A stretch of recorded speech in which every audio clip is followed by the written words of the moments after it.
बाकी भैया के आवाज पर आई रहनी है और इहे चमचमाती गाड़ी रौरा लोग देख सकते जा भैया के।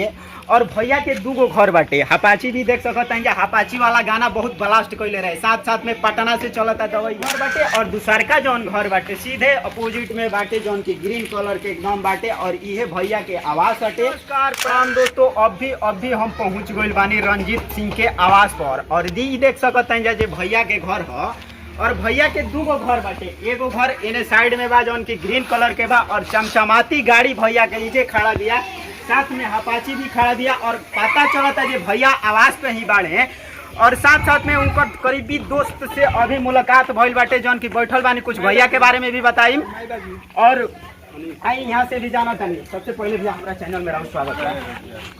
बहुत बहुत धन्यवाद। जितना भी राहुल चैनल के माध्यम से देखे वाला बानी श्रोता लोग को प्रणाम बा। राहुल चैनल जो भी बा अभी हमने क्या बन जब भैया के आवाज़ पर भैया बानी कि ना भैया बानी घर पे बानी। गौरव भैया के कुछ बारे में बताएं। भैया बहुत अच्छे इंसान हैं और भैया के बारे में क्या कहल जाओ, बहुत कम कहल एथी हो जाई। भैया बहुत एक अच्छे इंसान है। अभी गाना उनका सावन का भी आया है, जो सुनर होले लड़की हो। एक से पहले लोकगीत भी आई होगी।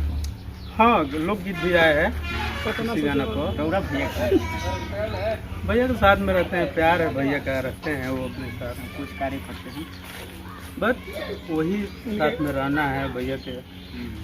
गाड़ी चलाते हैं, बहुत अच्छे इंसान है, रहते हैं हम लोग। और अपना चैनल वैनल भी चलाते हैं। हाँ, एक मेरा यूट्यूब चैनल है अनीस ऑफिशियल, जो कि चलता है इंस्टाग्राम।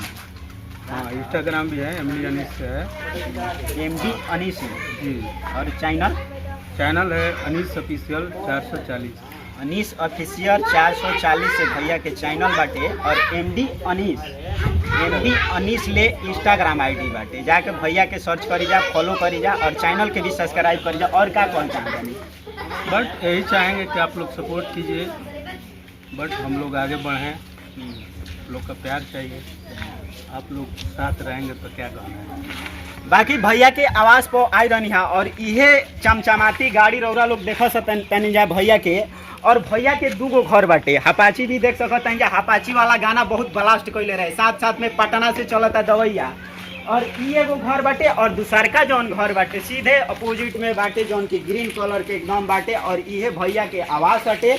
और पुरानका भोजपुर बक्सर जिला में बिलोंग करेला भैया। बाकी वीडियो कैसा लागल रौरा लोग अपन राय कमेंट बॉक्स में जरूर दे हम जा। जय हिंद।